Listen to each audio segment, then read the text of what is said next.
हर 60 साल बाद लाखों की संख्या में ताओतेई नाम के इंसानी मांस खाने वाले खूंखार दानव पूरी दुनिया को तबाह करने निकल पड़ते हैं। इन्हें रोकने के लिए इंसानों के पास सिर्फ एक ही उम्मीद है, एक विशाल दीवार और उस पर तैनात बहादुर योद्धा। लेकिन क्या यह दीवार इन राक्षसों को रोक पाएगी? आखिर यह दानव आए कहां से और क्या इंसान इनसे बच पाएंगे? आइए जानते हैं आज की इस शानदार कहानी में। कहानी की शुरुआत लगभग 1000 साल पुराने चीन से हुई, जहां कुछ विदेशी लुटेरे अपनी जान बचाकर तेजी से भाग रहे थे। उनके पीछे कई सोल्जर्स पूरी रफ्तार से उनका पीछा कर रहे थे, क्योंकि वे लोग कुछ कीमती सामान चुराकर वहां से फरार हुए थे। किसी तरह पीछा छुड़ाते हुए सभी सीधे एक सुनसान गुफा के अंदर पहुंच गए। वहां पहुंचने के बाद उन्होंने राहत की सांस ली और चुराए हुए सामान को निकालकर देखने लगे कि आखिर उनके हाथ क्या क्या लगा है। तभी उन्हें एक अजीब सा मैग्नेटिक पत्थर मिला। वहीं उन लुटेरों में से एक का नाम विलियम था। वह अपने साथी से एक रहस्यमयी ब्लैक पाउडर की बात करने लगा। उन्होंने इसके बारे में सुना था कि चीन में ऐसा बारूद बनाया जाता है, अगर यह उनके हाथ लग गया तो वे दुनिया के सबसे ताकतवर योद्धा बन सकते हैं, और इसके साथ चोरी करना पहले से भी कहीं ज्यादा आसान हो जाता। लेकिन उन्हें बिल्कुल भी अंदाजा नहीं था कि जिस चीज की तलाश में वे आए हैं उससे भी कहीं ज्यादा खतरनाक चीज उनका इंतजार कर रहा था। जैसे ही विलियम और उसके साथी थोड़ी दूर आगे बढ़े, तभी अचानक एक रहस्यमयी जीव आकर उनके दो साथियों को बेरहमी से मार डाला। यह सब कुछ इतनी तेजी से हुआ कि किसी को उसे ठीक से देखने तक का मौका नहीं मिला। तभी विलियम को एहसास हुआ कि उसके पीछे कोई खड़ा है, इसलिए वह बिना देर किए अपनी तलवार निकालकर पूरी ताकत से पीछे वार कर देता है। उसके वार से उस रहस्यमयी जीव का एक हाथ कटकर शरीर से अलग हो गया और वह खुद गहरी खाई में जा गिरा। हालांकि उसका चेहरा किसी को दिखाई नहीं दिया। इसके बाद विलियम ने बिना देर किए वह कटा हुआ हाथ उठाकर अपने बैग में रख लिया। अब उन्हें समझ आ चुका था कि वहां रुकना मौत को दावत देने जैसा था, इसलिए सुबह होते ही दोनों गुफा से बाहर निकल आए और ब्लैक पाउडर की तलाश में आगे बढ़ने लगे। लेकिन उनकी किस्मत ज्यादा देर तक उनका साथ नहीं दे सकी, क्योंकि कुछ दूर पहुंचते ही सोल्जर्स ने उन्हें दोबारा देख लिया और फिर से उनका पीछा करने लगे। दोनों ने अपने घोड़ों को पूरी रफ्तार से दौड़ाया और लगातार भागते हुए आखिरकार चीन की विशाल ग्रेट वॉल तक पहुंच गए। लेकिन वहां पहुंचते ही उनके कदम रुक गए, क्योंकि उनके सामने हजारों सैनिक पूरी तैयारी के साथ खड़े दिखाई दिए। अगले ही पल सैनिकों ने उनकी तरफ तीरों की जबरदस्त बारिश कर दी, जिससे किसी तरह दोनों बाल बाल बच गए। अब उनकी हालत ऐसी हो चुकी थी कि बच निकलने का कोई रास्ता नहीं बचा था, क्योंकि उनके पीछे लुटेरे थे और सामने चाइना की सेना खड़ी थी। तब विलियम ने फैसला किया कि उन्हें अपनी किस्मत इन्हीं चाइनीज लोगों के भरोसे छोड़ देनी चाहिए। ये सोचकर दोनों ने अपने हथियार नीचे डाल दिए और सरेंडर कर दिया। इसके बाद दोनों को बंदी बनाकर सीधे वहां के जनरल के सामने लाया गया। जनरल की नजर जैसे ही विलियम के बैग से निकले उस कटे हुए हाथ पर पड़ी, वह कुछ पल के लिए बिल्कुल चुप हो गया, क्योंकि वे अच्छी तरह जानते थे कि वह किस जानवर का हाथ था। तभी फीमेल कमांडर लिन ने विलियम से पूछा कि आखिर यह हाथ उसे कहां से मिला। तब विलियम ने पूरी बात बताते हुए कहा कि एक रहस्यमयी जीव ने उन पर हमला किया था और लड़ाई के दौरान उसका हाथ कट गया, इसीलिए वह उसे अपने साथ ले आया ताकि किसी से उसके बारे में जानकारी मिल सके। लेकिन वहां मौजूद किसी भी इंसान ने उसकी बात पर विश्वास नहीं किया, बल्कि कमांडर लिन ने उसी समय उन दोनों को अपराधी बताते हुए साफ कह दिया कि उन्हें मौत की सजा मिलनी चाहिए। जनरल भी यही फैसला सुनाने वाला था कि तभी अचानक वहां मौजूद एक बुजुर्ग आदमी वांग आगे आया और विलियम की तलवार पर लगा हरे रंग का ताजा खून देखकर कहा कि शायद ये दोनों सच बोल रहे हैं। ये बात सुनते ही वहां मौजूद सभी लोग और भी ज्यादा घबरा गए, क्योंकि उन्हें समझ आ गया था कि ताओतेई नाम के खतरनाक मॉन्स्टर्स पूरे 60 साल बाद एक बार फिर लौट आए थे। लेकिन इससे पहले कि आगे कोई फैसला लिया जाता, तभी अचानक एक सैनिक दौड़ता हुआ वहां पहुंचा। उसके चेहरे पर साफ डर दिखाई दे रहा था। उसने हांफते हुए जनरल को बताया कि दुश्मनों ने किले पर हमला शुरू कर दिया है। ये खबर सुनते ही पूरे किले में अफरा तफरी मच गई। जनरल ने बिना एक पल गंवाए अपने सभी सैनिकों को युद्ध की तैयारी करने का हुक्म दे दिया। साथ ही विलियम और टोवर को ऊंची दीवार पर ले जाकर बांध दिया गया, ताकि उन्हें मॉन्स्टर के सामने चारे के रूप में इस्तेमाल किया जा सके। कुछ ही देर बाद पूरे किले में युद्ध की तैयारियां शुरू हुई।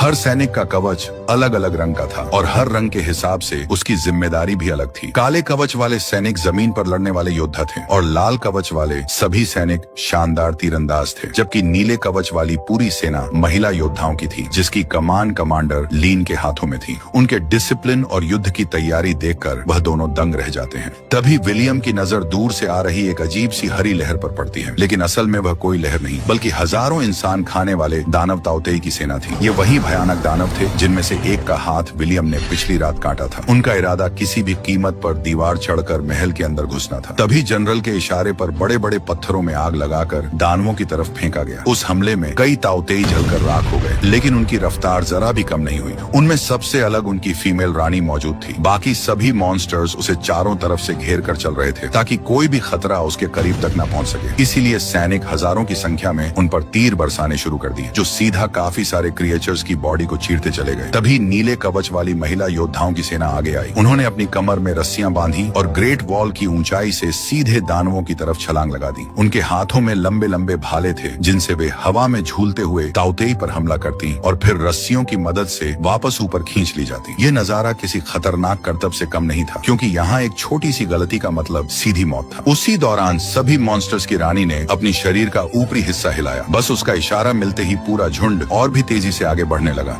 देखते ही देखते कई दानव ऊंची दीवार चढ़कर महल के ऊपर पहुंच गए और वहां मौजूद सैनिकों पर टूट पड़े। सैनिकों ने उन्हें रोकने की पूरी कोशिश की, लेकिन उन खतरनाक मॉन्स्टर्स की ताकत के सामने वे धीरे धीरे कमजोर पड़ने लगे। दूसरी तरफ विलियम और उसका साथी अब भी कैद में ही थे। तभी उनकी नजर एक बूढ़े आदमी पर पड़ती है, जो पास ही छिपा हुआ था। विलियम उससे अपनी रस्सियां खोलने को कहा। बूढ़ा बिना देर किए एक धारदार हथियार से दोनों की रस्सियां काट देता है। आजाद होते ही विलियम की नजर पेंग नाम के एक जवान चीनी सैनिक पर पड़ी, जो बुरी तरह खतरे में फंस चुका था। एक विशाल ताउतेई पूरी रफ्तार से उसकी तरफ बढ़ रहा था। विलियम बिना एक पल गंवाए पास पड़ा एक लंबा भाला उठाया और सीधे उस मॉन्स्टर के मुंह में घोंप दिया। उधर टोवर भी पीछे नहीं रहा। दोनों ने मिलकर उस खतरनाक दानव को वहीं ढेर कर दिया। ये देखकर जनरल शाओ और कमांडर लिन भी हैरान रह गए, क्योंकि जिन्हें वे अब तक सिर्फ कैदी समझ रहे थे, आज वही उनकी सेना के सैनिक की जान बचा रहे थे। तभी अचानक सभी मॉन्स्टर्स के रानी ने अपनी ऊपरी हिस्से को हिलाया। उसकी आवाज सुनते ही बाकी सारे दानव पीछे हटने लगे, मानो किसी ने उन्हें लौटने का हुक्म दे दिया हो। तभी विलियम को समझ आया कि इन सभी दानवों को उनकी रानी कंट्रोल करती है और उसके एक इशारे पर ही पूरा झुंड हमला करता है या पीछे हट जाता है। लेकिन सबसे हैरान करने वाली बात यह थी कि लौटते समय वे अपने मरे हुए साथियों की लाशें भी अपने साथ ले गए, ताकि इंसान उनके शरीर पर रिसर्च करके उनकी कोई कमजोरी पता न लगा सके। उनके युद्ध करने का अंदाज देखकर जनरल काफी खुश हुआ, क्योंकि अगर वे दोनों मदद नहीं करते तो शायद कई और सैनिक मारे जाते। लेकिन उसके चेहरे पर चिंता अब भी साफ दिखाई दे रही थी। वह अच्छी तरह जानता था कि यह तो सिर्फ शुरुआत थी। अगर इतने सारे मॉन्स्टर्स दोबारा लौट आए तो पूरे राज्य को बचाना नामुमकिन हो जाएगा। अगर आप ग्रेट वॉल में होते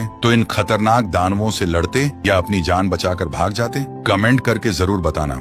इसके बाद विलियम और टोवर की मुलाकात उसी बूढ़े आदमी से हुई जिसने लड़ाई के समय उनकी मदद की थी। उसने दोनों को बताया कि वह पिछले 25 सालों से यहाँ ब्लैक पाउडर की तलाश में रह रहा था, लेकिन आज तक वहाँ से निकल नहीं पाया था। अब उसने दोनों को पहली बार ब्लैक पाउडर दिखाया। वह पाउडर दिखने में साधारण था, लेकिन उसकी छोटी सी चिंगारी भी बहुत बड़ा धमाका कर सकती थी। यह देखकर विलियम और टोवर काफी हैरान हो गए, क्योंकि उन्होंने पहले सिर्फ इसके बारे में सुना था, लेकिन उसे कभी देखा नहीं था। तब बूढ़े आदमी ने अपना प्लान बताते हुए कहा कि जैसे ही ताउतेई दोबारा हमला करेंगे, उस समय पूरी सेना उन्हें रोकने में व्यस्त होगी। उसी मौके का फायदा उठाकर वे लोग ब्लैक पाउडर लेकर वहां से भाग जाएंगे, क्योंकि उसे महल से बाहर निकलने का एक गुप्त रास्ता पता था। लेकिन अब विलियम का मन बदल चुका था। वह अब चोरी करके वहां से भागना नहीं चाहता था। इसके बाद जनरल ने विलियम और टोवर को बाकी लोगों के साथ खाने पर बुलाया। वहां पहुंचने के बाद जनरल ने विलियम से उसकी काबिलियत दिखाने के लिए कहा। अब जैसे ही कटोरी को ऊपर उछाला गया, तभी विलियम ने लगातार 3 तीर छोड़े, जो इतनी सटीक जगह लगे कि कटोरी हवा में ही जाकर दीवार पर अटक गई। उसका निशाना देखकर वहां मौजूद सभी लोग तालियां बजाने लगे। विलियम की बहादुरी और काबिलियत देखकर लिन उसे पसंद करने लगी थी। वह उसे वहीं ऊंची दीवार पर ले जाकर अपने जैसा खतरनाक करतब करना सिखाती है। इसके बाद वांग ने विलियम को अपने पास बुलाया और उसके बैग से मिला चुंबक का टुकड़ा दिखाते हुए पूछा कि यह आखिर कहां से आया। विलियम ने बताया कि यह उसी का था। इसी बीच वांग को एक अहम बात याद आई। उसे समझ आ गया कि पहली रात जब विलियम ने ताउतेई का हाथ काटा था, तब उसके पास यही रहस्यमयी चुंबक मौजूद था। शायद इसी चुंबक की वजह से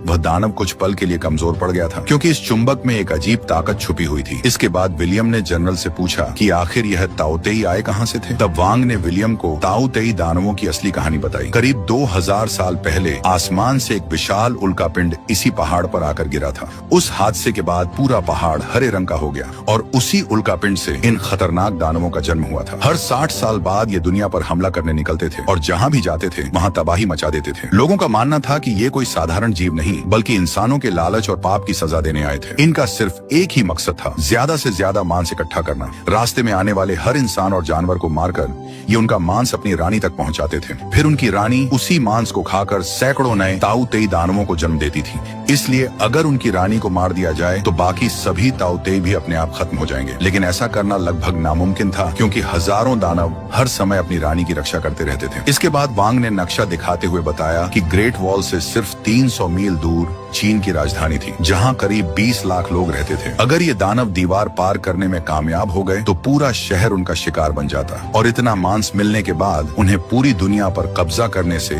कोई नहीं रोक सकता था। यह पूरी कहानी सुनने के बाद विलियम के दिमाग में कई सवाल एक साथ घूमने लगे, लेकिन उसे बिल्कुल अंदाजा नहीं था कि बहुत जल्द उसे इन मॉन्स्टर्स का सबसे बड़ा राज पता चलने वाला था। इसी दौरान अचानक दीवार की तरफ से कुछ भयानक आवाजें आने लगी, इसलिए जनरल शाओ और कमांडर लिन कुछ सैनिकों को लेकर वहां पहुंच गया। लेकिन वहां का नजारा देखकर सभी के होश उड़ गए। सारे पहरेदार मरे पड़े थे, लेकिन हैरानी की बात यह थी कि ताओतेई ने उनकी लाशों को छुआ तक नहीं था। यही जनरल शाओ को समझ आ गया कि यह कोई साधारण हमला नहीं, बल्कि एक सोचा समझा जाल था। दानव जानबूझकर उन्हें वहां तक खींच कर लाए थे। तभी जनरल शाओ के इशारे पर सभी सैनिक आपस में जुड़कर एक मजबूत सुरक्षा कवच बना लेते हैं और धीरे धीरे आगे बढ़ने लगते हैं। लेकिन अगले ही पल अंधेरे में छिपा एक ताओतेई अचानक पीछे से निकलकर कमांडर लिन पर टूट पड़ा। उसे बचाने के लिए जनरल शाओ बिना एक पल गंवाए बीच में आ गए, लेकिन इस हमले में वह बुरी तरह घायल हो गए। सैनिक उन्हें तुरंत वापस ले आए, लेकिन तब तक बहुत देर हो चुकी थी। मरने से पहले जनरल शाओलिन को पूरे सेना का नए जनरल बनाकर हमेशा के लिए अपनी आंखें बंद कर ली। अपने बेहद शानदार जनरल की मौत के बाद पूरी ग्रेट वॉल पर मातम छा गया। उन्हें आखिरी अलविदा करने के लिए हजारों स्काई लैंटर्न आसमान में छोड़ दिए गए। इसी दौरान राजधानी से एक खास शख्स भी ग्रेट वॉल पहुंचा। पुराने ग्रंथों की जांच करने के बाद उसने बताया कि अगर ताओतेई को इस रहस्यमयी चुंबक के पास लाया जाए तो वे कुछ समय के लिए कमजोर पड़ जाते हैं। ये सुनते ही विलियम ने कहा कि अगर यह सच है तो हमें इसे साबित करना होगा, लेकिन इसके लिए एक ताओतेई को जिंदा पकड़ना पड़ेगा। तब कमांडर लिन ने पूछा कि आखिर इतने खतरनाक ताओतेई को जिंदा पकड़ेंगे कैसे। इसी बीच टोवर अब विलियम से काफी नाराज रहने लगा था। वह उसे अलग ले गया और गुस्से में कहने लगा कि उनका असली मकसद यहाँ के लोगों की मदद करना नहीं, बल्कि ब्लैक पाउडर लेकर अमीर बनना था। इसीलिए उन्हें मौका मिलते ही वहाँ से निकल जाना चाहिए। लेकिन अब विलियम पूरी तरह बदल चुका था। उसने अपने दोस्त की बात मानने से साफ इनकार कर दिया। अगली सुबह वांग ने एक नया प्लान बनाया। उसने बड़े बड़े लोहे के तीर कमान तैयार करवाए, जिनके सिरों पर गहरी नींद की दवा लगाई गई थी। प्लान यह था कि जैसे ही ताओतेई दीवार के पास आएंगे, उन्हें तीर कमान से फंसाकर ऊपर खींच लिया जाएगा। इसके बाद सोल्जर्स एक बार फिर दीवार के ऊपर पहुंच गए, लेकिन चारों तरफ इतना घना कोहरा छाया हुआ था कि नीचे कुछ भी साफ दिखाई नहीं दे रहा था। तभी अचानक हजारों ताओतेई एक बार फिर ग्रेट वॉल की तरफ बढ़ने लगे। धुंध इतनी घनी थी कि सैनिकों को कुछ भी साफ दिखाई नहीं दे रहा था, इसलिए वे अंदाजे से तीर और भाले चलाने लगे। लेकिन दानव बिना रुके लगातार आगे बढ़ते रहे। तभी कमांडर लिन ने तीर कमान चलाने का हुक्म दे दिया। दीवार से बड़े बड़े लोहे के हुक नीचे छोड़े गए, जिन पर नींद की दवा लगी हुई थी। इसी बीच दीवार के बीचों बीच लगे बड़े धारदार पंखों को भी चला दिया गया, जिनकी वजह से कई ताओतेई टुकड़ों में कटकर नीचे गिर गए। इस तरफ कई ताओतेई उनमें फंस गए, लेकिन ज्यादातर दानव अपनी ताकत से जंजीरें तोड़कर निकल गए। हालांकि उनमें से एक ताओतेई अब भी हारपून में फंसा हुआ था। सोल्जर्स उसे ऊपर खींचने लगे, लेकिन तभी विलियम ने उन्हें रोकते हुए कहा कि जंजीर को ढीला छोड़ दो, क्योंकि जहरीला लिक्विड धीरे धीरे उसे कमजोर कर देगा। अगर सैनिक उसे जबरदस्ती ऊपर खींचते तो जंजीर टूट सकती थी और पूरा प्लान फेल हो जाता। कुछ देर बाद विलियम उसी जंजीर के सहारे नीचे उतर गया। नीचे पहुंचते ही उसने देखा कि चारों तरफ मरे हुए ताओतेई पड़े हुए थे। विलियम बिना देर किए तेजी से उस कमजोर दानव को जंजीरों से कसकर बांधने लगा और ऊपर खड़े सैनिकों से खींचने के लिए कहा। लेकिन तभी अचानक कोहरे के अंदर से एक ताओतेई उस पर झपटा, लेकिन विलियम ने तुरंत अपनी तीर से उसकी आंख फोड़ दी। अगले ही पल एक और ताओतेई पीछे से हमला करने आया, लेकिन तभी टोवर वहां पहुंच गया और उसने उसे मार गिराया। इसके बाद दोनों ने मिलकर कई ताओतेई का सामना किया, लेकिन कुछ ही देर में हजारों की संख्या में और ताओतेई उनकी तरफ बढ़ने लगे। ये देखकर विलियम समझ गया कि अब वे ज्यादा देर तक टिक नहीं पाएंगे। उसने तुरंत मदद का संकेत बेचते हुए एक खास तीर ऊपर दीवार की तरफ छोड़ा। दीवार के ऊपर मौजूद कमांडर लीन ने वह संकेत देख लिया और तुरंत ब्लैक पाउडर से बनी कुछ खास तीर मंगवा दिया। अगले ही पल उन तीरों को नीचे छोड़ा गया। जैसे ही वे ताओतेई के बीच जाकर लगे, जोरदार धमाके हुए और कई ताओतेई टुकड़ों में बिखर गए। हालांकि एक तीर गलती से विलियम के पास आकर फटा, जिससे वह बुरी तरह घायल हो गया। उस खतरनाक बमबारी से बचने के लिए सभी दानव जान बचाकर भागने लगे। मौके का फायदा उठाकर सैनिक तुरंत नीचे का दरवाजा खोलकर विलियम और टोवर को वापस महल के अंदर ले आए। इसके बाद एक ताओतेई को लोहे के पिंजरे में कैद कर दिया गया। वह पिंजरा तोड़ने की कोशिश कर रहा था, लेकिन जैसे ही चुंबक का टुकड़ा उसके पास लाया गया, वह तुरंत शांत हो गया। अब सभी को यकीन हो गया कि चुंबक सच में उन पर असर करता था। कुछ देर बाद राजकुमार के खास सैनिक उस कैद ताऊ तेई को अपने साथ राजधानी के महल की तरफ ले गए। इसी दौरान उन्हें जमीन के नीचे से अजीब अजीब आवाजें सुनाई देने लगी। ये देखकर सभी लोग तुरंत उस जगह की तलाश करने निकल पड़े, लेकिन जैसे ही उन्होंने नीचे बनी सुरंग देखी, उनके पैरों तले जमीन खिसक गई। अब उन्हें समझ आ गया था कि ताऊ तेई उनसे 100 कदम आगे सोच रहे थे। इतने दिनों से वे ग्रेट वॉल पर हमला करने का सिर्फ नाटक कर रहे थे। उनका असली मकसद चुपके से एक विशाल सुरंग बनाकर शहर के अंदर घुसना था। और ठीक वैसा ही उन्होंने ग्रेट वॉल के नीचे एक सुरंग बना ली थी और उसी रास्ते हजारों ताऊ तेई पहले ही दीवार पार करके राजधानी की तरफ निकल चुके थे। अब करीब 20 लाख लोगों की जान खतरे में थी, यानी अगर उन्हें नहीं रोका गया तो पूरा देश तबाह हो सकता था। लेकिन इसी मुश्किल वक्त में टोवर और बूढ़े आदमी ने मौका देखकर ब्लैक पाउडर चुराने का फैसला कर लिया। सबसे पहले उन्होंने एक बम से कमरे का दरवाजा उड़ा दिया और अंदर घुसकर ब्लैक पाउडर समेटने लगे। लेकिन तभी विलियम उनके सामने आ गया। उसने टोवर को ऐसा करने से रोकने की कोशिश की और समझाया कि अब उन्हें इन लोगों का साथ देना चाहिए, लेकिन टोवर उसकी बात मानने को तैयार नहीं था। तभी बूढ़े आदमी ने अचानक एक रस्सी काट दी। रस्सी कटते ही ऊपर बंधा भारी सामान सीधे विलियम के सिर पर आकर गिरा, जिससे वह बेहोश होकर नीचे गिर पड़ा। इसका फायदा उठाकर दोनों वहां से ब्लैक पाउडर लेकर भाग गए। जब विलियम को होश आया तो जनरल लिन को लगा कि वह भी उन्हीं चोरों का साथी है। गुस्से में उन्होंने उसे कैद करने का हुक्म दे दिया, लेकिन तभी पेंग आगे आया, जिसकी जान कुछ देर पहले विलियम ने बचाई थी। उसने जनरल लिन को पूरी सच्चाई बता दी। इसके बावजूद भी कमांडर लिन का भरोसा टूट चुका था, इसलिए उसने कुछ समय के लिए विलियम को जेल में बंद करने का हुक्म दे दिया। दूसरी तरफ महल के अंदर राजकुमार के खास सैनिक उस कैद ताऊ तेई को उसके सामने ले आए। उन्होंने राजकुमार से कहा कि चुंबक का पत्थर उसके ऊपर रखते ही यह पूरी तरह शांत हो गया था। अगर यही चुंबक बाकी ताऊ तेई के खिलाफ भी इस्तेमाल किया जाए तो उनकी पूरी सेना को हराया जा सकता है। इस तरफ अब उनके पास वक्त बिल्कुल नहीं बचा था। अगर वे घोड़ों से राजधानी जाते तो बहुत देर हो जाती, इसलिए जनरल लिन ने एक खतरनाक फैसला लिया। उन्होंने अपने सैनिकों के साथ हॉट एयर बैलून के जरिए आसमान के रास्ते राजधानी जाने का प्लान बनाया, लेकिन यह सफर बिल्कुल भी आसान नहीं था। तेज हवाओं की वजह से कई बैलून हवा में ही आग पकड़कर फट गए और कई सैनिक तो नीचे गिरकर मौके पर ही मर गए। फिर भी बचे हुए कुछ सैनिक राजधानी की तरफ निकल पड़े। इस तरफ महल के अंदर एक आदमी को अपने हाथों में खुजली होने लगी, इसीलिए वह पागलों की तरह उस खास पत्थर को मॉन्स्टर से दूर कर देता है। जैसे ही उसने पत्थर को दूर किया, तभी कैद किया हुआ मॉन्स्टर अचानक हरकत करने लगा और उसने तुरंत अपनी रानी को एक खास संकेत भेज दिया। दूसरी तरफ रानी को जैसे ही यह संकेत मिला, उसे समझ आ गया कि उसका साथी कैद हो चुका था। इसके बाद उसने बिना देर किए अपने सभी मॉन्स्टर्स को साथ लेकर सीधे महल की तरफ निकल पड़ी। अब जैसे ही उस पत्थर को मॉन्स्टर के पास लाया गया, वह फिर से शांत हो गया। कुछ समय बाद विलियम को जेल से बाहर निकाला गया। बाहर आते ही उसने चारों तरफ बर्बादी का मंजर देखकर हैरान रह गया। वह तुरंत वांग से कमांडर लिन के बारे में पूछने लगा। तब वांग ने बताया कि अब सब कुछ लगभग खत्म हो चुका था। ताऊ तेई शहर के अंदर घुस चुके थे और उन्हें रोक पाना अब लगभग नामुमकिन था। लेकिन विलियम हार मानने वालों में से नहीं था। उसने वांग से पूछा कि क्या उन्हें रोकने का कोई दूसरा तरीका नहीं था। तब उसने बताया कि अगर उनकी रानी को मार दिया जाए तो बाकी सभी ताऊ तेई भी अपने आप मर जाएंगे। अब वह दोनों भी हॉट एयर बैलून के सहारे राजधानी की तरफ निकल पड़े। दूसरी तरफ कमांडर लीन अपने कुछ साथियों के साथ हवा में उड़ते हुए शहर की तरफ जा रही थी, लेकिन तभी कई ताऊ तेई ने उन पर हमला कर दिया। कुछ ताऊ तेई ऊंची इमारतों पर चढ़ गए और ऊपर उड़ रहे सैनिकों पर टूट पड़े। इसकी वजह से कमांडर लीन और उसके साथी नीचे गिर गए। जमीन पर उतरते ही लिन ने अपने भाले से एक ताऊ तेई को मार गिराया, लेकिन कुछ ही पल में दर्जनों ताऊ तेई ने उसे चारों तरफ से घेर लिया। ठीक उसी समय विलियम भी वहां पहुंच गया। उसने जोर से लिन को अपनी तरफ आने के लिए कहा। यह सुनते ही लिन ने बिना देर किए छलांग लगा दी और भाले का सहारा लेते हुए सीधे विलियम का हाथ पकड़ लिया, लेकिन वह मॉन्स्टर पीछा छोड़ने का नाम ही नहीं ले रहे थे। तभी विलियम ने ब्लैक पाउडर से भरा एक गोला लीन की हाथों में दिया, जिसे उसने नीचे मौजूद ताऊ तेई के बीच फेंक दिया। अगले ही पल एक जोरदार धमाका हुआ और वहां मौजूद कई मॉन्स्टर्स जलकर राख हो गए। इसके बाद विलियम, लिन और वांग किसी तरह पुराने महल के एक ऊंचे टावर तक पहुंच गए। अब उनके पास सिर्फ एक ही उम्मीद बची थी, वह जिंदा पकड़ा गया ताऊ तेई। इसलिए उन्होंने